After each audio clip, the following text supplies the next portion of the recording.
My name is Olivia, 29 years old, living in Chicago and working as a graphic designer for an advertising agency. To outsiders, my life looks pretty solid. A small but tidy apartment, a creative job in my field, and a steady relationship with Jack, the man who taught me that love doesn't need to be flashy to last. But only I know there's a void in my heart that never goes away, the feeling of being sidelined by my own family. That evening, a typical midweek night, I was slumped on the couch, eating instant noodles and scrolling through my phone to unwind. When my finger hit Instagram, a photo stopped me cold. There, glowing on the screen, was Sophia, my older sister, in a pale green dress, flashing a diamond ring at her engagement party. Behind her stood my parents, beaming with wine glasses raised. Surrounding them were relatives, old high school friends, even faces I thought were close to me. Everyone was there. Except one person, me. It felt like someone was squeezing my chest. I stared at the photo, wanting to tear it apart. In that moment, childhood memories flooded back, forgotten birthdays, award ceremonies my parents skipped. I was used to their favoritism, but I never imagined they'd hold my sister's engagement party behind my back, without a single text or call. My hands shook as I dialed my mom. Her voice answered hesitantly, like she hadn't expected me to call tonight. Choking up, I asked, "Mom, is it true? You're all at Sophia's engagement party?" A long pause followed. Then my mother, Barbara, delivered a line colder and sharper than any blade. "Olivia, you've always been the jealous one. We just didn't want you stirring up trouble and ruining your sister's big day." I froze. For years, every word I said was labeled jealousy. I'd tried explaining I just wanted to be heard, but I never got the chance. In that moment, I heard the 10-year-old me sobbing, the kid sitting alone with a half-melted birthday candle while the family toasted Sophia's achievements. Tears streamed down my face, but my voice was tight with suppressed rage. "If you think I'm always the jealous one, then you don't need to come to my wedding either." Silence on the other end. I don't know if Mom was shocked, angry, or just dismissive. But for me, it was the first time I dared to cut a tie bound by their assumptions. I snapped my phone shut and sank into the couch. Tears poured out, a mix of pain and bitterness, but also a strange sense of relief. After nearly 30 years, I'd finally voiced the rebellion my heart had bottled up for too long. In my small apartment, the yellow lamplight hit the blank white walls, and I realized I was truly an outsider in my own family. Sophia, my sister, was still the golden child, praised and favored, while I was just a shadow. Even on her biggest day, they casually excluded me, as if my presence was a threat. I sat there for hours in heavy silence, letting the tangled emotions, anger, hurt, and a weary sadness I couldn't name, wash over me. But in that moment of vulnerability, I knew this story was far from over. If my family saw me as an outsider, I had to find a path to prove I wasn't just a shadow. I deserved to be seen. As I share this, you might be recalling a time you felt invisible at a party, a family gathering, or even a simple dinner, where you were overlooked, unseen. If you've been there, you'll understand the choke in my throat as I tell this story. I want to ask, have you ever felt like an outsider in your own family? If my story resonates, drop a comment below. Some memories seem buried under the dust of time, but one trigger can bring them roaring back, ripping my heart open. After that phone call with Mom, I lay awake all night, and suddenly I was back in my childhood in Boston, where the wounds first took root. I can still picture my 10th birthday vividly. Mom promised I could invite a few friends over, with a small cake and some simple games. I was thrilled all week, making colorful invitations, decorating them with stickers. But just as I was about to blow out the candles, the phone rang. Mom answered, and her face lit up. Sophia won first place in the piano competition. Within minutes, my party was swept away. Dad popped champagne for the adults, Mom called everyone to brag, and my friends sat awkwardly at the table, forcing smiles as we cut the cake while I watched the candles melt into the frosting, forgotten. Nobody reminded me to make a wish. The sweet cake turned bitter in my mouth. That day, I learned my joy would always be eclipsed by Sophia's spotlight. The years that followed replayed that script. When I earned a full scholarship to my dream high school, a feat that had teachers and friends cheering, my parents didn't show up to the award ceremony. They said they had to attend Sophia's choir performance. I stood on stage, scanning the audience for familiar faces, but saw only empty seats. The certificate in my hands felt heavy, carrying the weight of my disappointment. Family holidays and gatherings always revolved around Sophia. If she wanted the beach, we went to the beach, even though my skin burned red after half an hour in the summer sun. If she wanted a museum, we went, though I longed to visit an amusement park like my classmates. I learned to stay quiet, to stop asking, to stop expecting. Slowly, I became the well-behaved shadow, and it became easier for them to forget I needed love too. The only person who saw my loneliness was my grandmother, Eleanor. She never openly challenged her daughter and son-in-law, but she found ways to make up for it. She'd slip extra cookies into my bag when I left, or tuck a note into my backpack. "You're a bright star, don't forget that." Those simple words kept me from completely breaking. To everyone else, Sophia was the center, but to Grandma, I was at least a spark of my own. When the feeling of being left behind grew too heavy, I turned to art. I'd lock my door, draw until my hands ached and my eyes stung. On paper, I poured out my frustrations, my unspoken sadness. My room became a gallery of my heart, walls covered with imagined landscapes, faces with expressive eyes, vibrant colors standing in for the screams I couldn't let out. Nobody at home cared, but that neglect gave me freedom. I developed my own style, entered small art contests, even won awards at school. My parents saw it as a passing hobby. To them, art wasn't a career, but to me, it was my lifeline. The day I got my acceptance letter to the Art Institute of Chicago, my heart pounded like it might burst. I hid the letter for a week, only showing Grandma first, afraid my parents would object. When I finally mustered the courage to tell them, their reaction was exactly as I'd feared. Dad frowned. "Why not Northeastern? Stay closer to home, save money, be near Sophia. Can't you be more practical?" Mom sighed. "Art won't pay the bills, Olivia. Who's going to take care of you later?" Their words choked me. They never asked about my dreams, only compared me to Sophia, who was studying law at a prestigious school. But this time, I didn't stay silent. I looked them in the eyes, firm. "I'm going to Chicago. I need to leave, with or without your support." The night before I left, Sophia unexpectedly came to my room. She sat on the edge of my bed watching me pack. Her voice held something unfamiliar. "You're brave. Sometimes I wish I had the guts to go far like you." For a moment, I saw Sophia not as the queen, but as a girl weighed down by the invisible throne our parents built for her. But that fleeting moment vanished, replaced by her usual confident smile.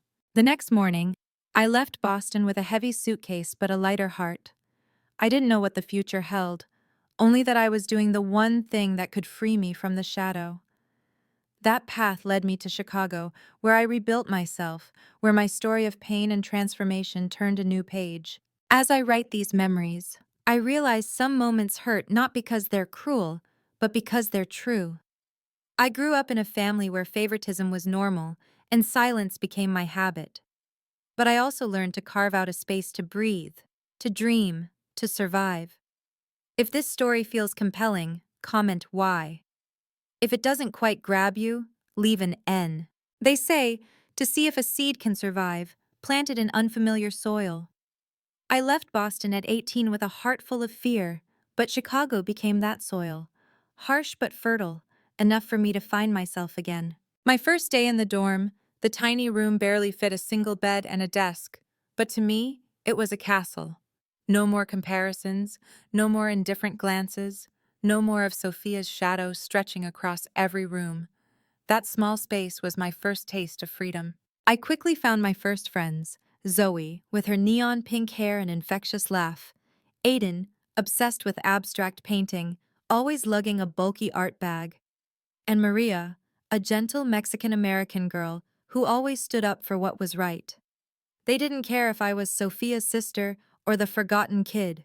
They only cared if I was truly Olivia. We spent evenings on the dorm roof, clutching cheap coffee, talking about colors, light, or fears we'd never share with family. I remember Zoe saying, "You paint like something's about to explode in your heart." I just smiled, but inside I felt warm. For the first time, someone saw my art not with pity or dismissal, but with understanding. As time passed, I found my place in this new world. In my sophomore year, I landed an internship at a small but creative ad agency. I created bold concepts, dared to mix colors differently, and my boss praised me. "Olivia, you have a unique vision few people have." Those simple words hit my deepest wound. I cried in my room that night because for years I'd craved that kind of recognition from my parents. Then Jack came along. He was a freelance photographer working with my agency on a big campaign. I remember our first meeting, his camera dangling from his shoulder, black hair mussed like he'd just come from a windy shoot. He smiled at me, a genuine smile with no agenda, and said, "I want to photograph you while you're painting. There's something rare in your eyes when you do." We started with coffee after work, then long dinners filled with endless stories. Jack grew up in a big, noisy, warm family. The first time he brought me to his parents' house for dinner, I was floored. Around a round table, everyone shared their week's stories, listening, laughing, arguing, but above all, caring. His mom asked about my art. His dad proudly showed off Jack's first photos like they were treasures. I sat there, happy yet aching. Happy to be welcomed. Aching because I'd never been treated like that in my own family. But Chicago didn't erase Boston's shadows. Every visit home made me shrink back into that old, scared kid. To my parents, Sophia was still the star. Sophia bought a Beacon Hill condo. Sophia is handling a big case at her law firm. My job? Just doodling. I tried to smile, but each time it took days to patch up my self-esteem. Then came a fateful night. I was cooking a simple dinner in my Chicago apartment when my phone pinged with an Instagram notification. I opened it, and my heart stopped. There was Sophia in a pale green dress, showing off an engagement ring, surrounded by my parents, relatives, friends. The caption read, "Congrats to Sophia and Andrew, the perfect couple." I froze. No one had told me. Not a single invite, not a text. They threw an entire engagement party and left me out, like I didn't exist. My hands trembled as I grabbed my phone and called Mom. My voice broke. "Mom, I saw the photo. Why didn't anyone tell me?" Her reply was icy. "Olivia, you're always jealous. We just wanted Sophia to have a perfect day without any drama." My heart shattered. All my efforts to break free, all the distance I'd built, crumbled in a second. I went silent for a moment, then blurted out, "Then you don't need to come to my wedding." I hung up, threw the phone on the table. The apartment was quiet, except for the boiling water in the pot. I sank to the floor, hands covering my face, pent-up pain escaping in sobs. In that moment, I realized blood ties could be cut when they only brought hurt. I cried, but in those tears was a hint of relief. I'd finally said what I'd wanted to for years. I knew that decision would change everything, but maybe that was the start of the path I needed to take. I share this to show that sometimes you have to go far and find people who value you to face old pain. I found my chosen family in Chicago, but the past still clung to me. If you want to hear more stories and struggles like mine that resonate with you, check out my previous videos on this channel. They say the ones who hurt you the most, when they fall, force you to face the hardest choice. I didn't expect that day to come so soon. One fall morning, I opened my laptop to check work emails and was hit with a flood of news articles. They all centered on a familiar name, Sophia Wells, the promising young lawyer set to sign a multi-million-dollar deal for a real estate conglomerate. But instead of the usual praise, the headlines were cold. Lawyer Sophia Wells accused of conflict of interest. I went numb. The articles detailed how Sophia had worked on a project tied to a rival of her current client. Some claim she deliberately hid this shady connection. The deal was stalled, her firm's reputation at risk. Sophia, the daughter my parents always boasted about, was suddenly the center of criticism. My phone rang non-stop. On the other end, my Aunt Elaine sighed. "Olivia, have you seen the news? It's all over. Barbara and Thomas are worried sick. Sophia's a wreck. The family doesn't know what to do. My heart churned. Part of me felt a fleeting satisfaction. Was this karma? But that thought quickly turned to unease. Sophia was still my sister. That afternoon, while digging through an old hard drive for project photos, I stumbled on a forgotten folder. Inside was a picture from a commercial shoot 2 years ago where I'd been hired to assist. Sophia was in the background, clearly not involved in any deal or signing. Crucially, the photo showed the rival company's logo. Perfect proof she wasn't entangled. I stared at the screen, stunned. This was the key to clearing her name, but instantly a fierce tug-of-war erupted inside me. One voice whispered, "This is your chance. Let her and your parents taste humiliation. Why help someone who made you a shadow for years?" Another voice countered, "If you don't help, how are you different from them? Cruel, selfish, blind to others' pain?" I sat for hours, staring at the enlarged photo. Childhood memories flooded back. The forgotten birthday cake, the missed scholarship award, the pride in my parents' eyes reserved for Sophia. The pain and anger weighed on me like a stone. This could have been my revenge. But why did I feel empty instead of triumphant? That night, Jack noticed something was off. He put a hand on my shoulder, gently asking, "Olivia, what's wrong?" I showed him the screen. He looked quietly, then said, "You have a choice. But ask yourself, years from now, who do you want to see in the mirror? Someone who walked away, or someone who did the right thing?" His question burrowed into my mind. I stayed up all night, torn between vengeance and conscience. I wanted to lash out, but I feared I'd regret it forever if I did. The next morning, news broke. Sophia was temporarily suspended pending investigation. The media swarmed, her firm teetered. I sat at my desk, hands shaking, staring at the photo. Finally, I copied it to a new folder, named it For Sophia. I didn't send it right away, but I knew the moment of decision was near. I share this to show that sometimes life puts you in a tough spot, between settling old scores or saving someone who made you cry. And trust me, that choice isn't easy. Some decisions seem small, just a few clicks, but they can shift an entire relationship, even a life. I sat at my computer for nearly 3 hours, hand trembling on the mouse, staring at the file named For Sophia. The only question gnawing at me was, would I choose revenge or to save my sister? Jack came out of the kitchen, placing a mug of hot tea in front of me. He didn't say much, just sat beside me, his eyes gentle but firm. He knew I had to find the answer myself. In my head, childhood memories surged. My 10th birthday overshadowed, my scholarship ignored, family trips tailored to Sophia. I wanted to scream that I finally held the power to choose. But then I recalled Jack's words from the night before. Who do you want to see in the mirror?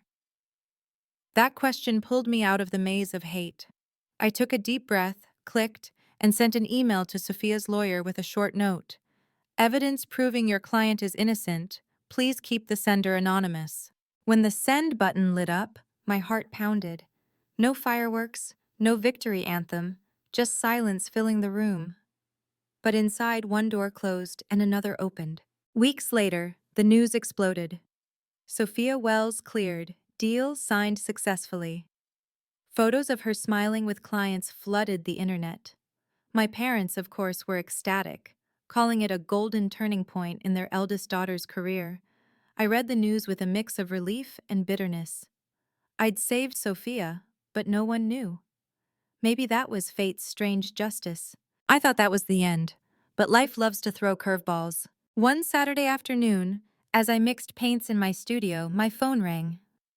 The name on the screen stopped me cold. Sophia. I hesitated, then answered.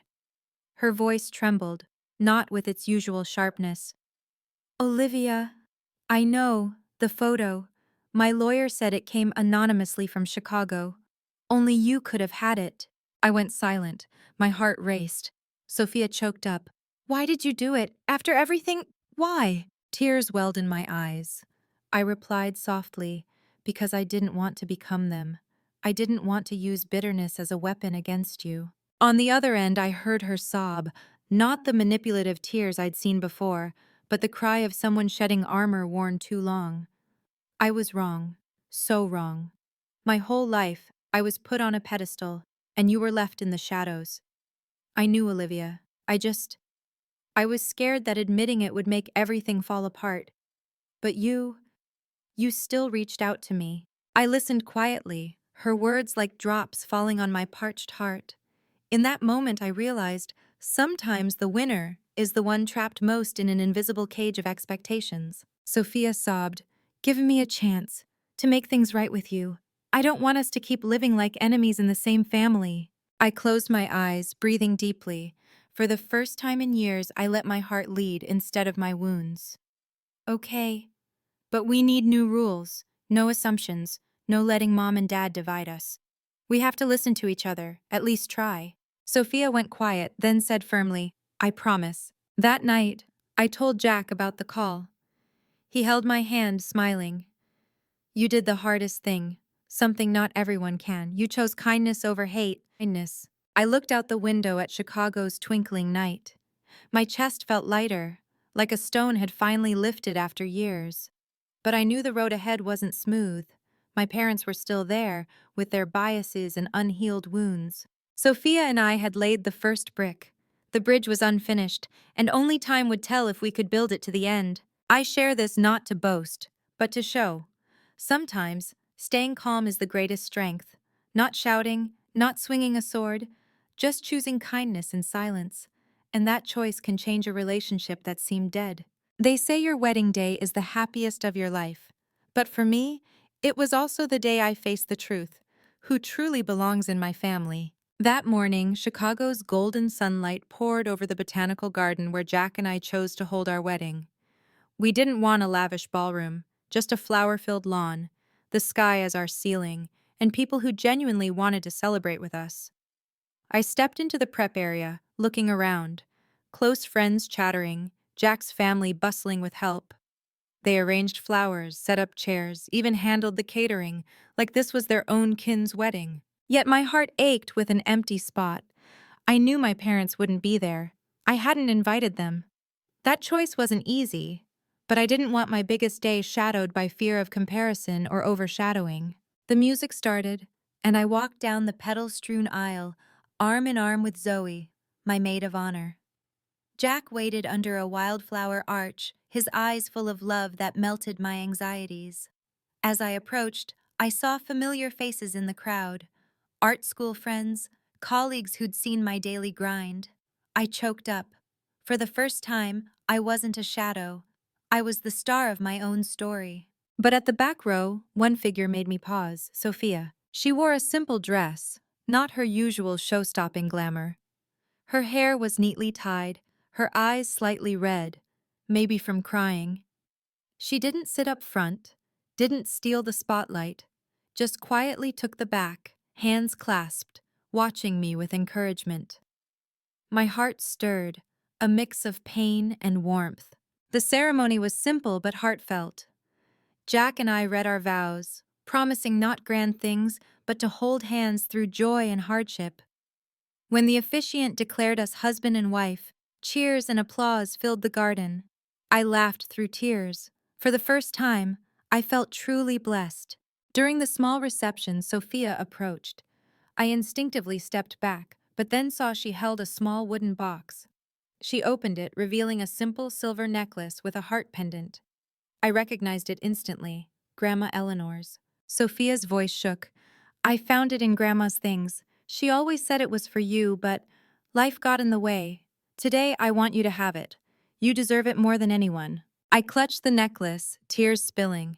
Memories of Grandma, her "you're a bright star" notes, the extra cookies slipped into my bag, rushed back like a warm breeze. I looked at Sophia, our eyes meeting, free of rivalry or guilt for the first time. Just two sisters, standing on the shared ground of childhood. I whispered, choking up, "Grandma said we could choose how to be family. Today you chose." Sophia cried, hugging me, whispering apologies. For the first time, I believed her words weren't empty. We didn't mention our parents, but in that moment, I knew someday I might be strong enough to open the door to reconciliation. Today, I wasn't ready, but at least I wasn't alone. As Jack wrapped his arms around me, friends cheered, music played, and I looked at the clear blue sky. I realized something simple yet profound.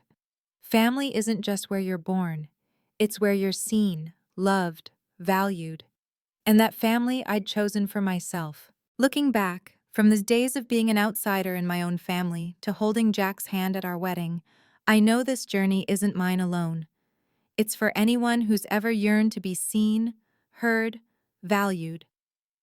I learned that true family doesn't always need blood. It can be built on love, forgiveness, and choice. Forgiving isn't easy, but sometimes one kind act can open the door to healing. And most importantly, we can choose to rewrite our story instead of staying trapped in the shadow of the past. If my story reminds you of yourself or someone you know, leave a comment with your thoughts. Don't forget to hit like to show you're with me, and subscribe to follow more stories that might touch your heart. Thank you for listening, and remember, you are enough, you are worthy, as long as you believe and choose the right family for you.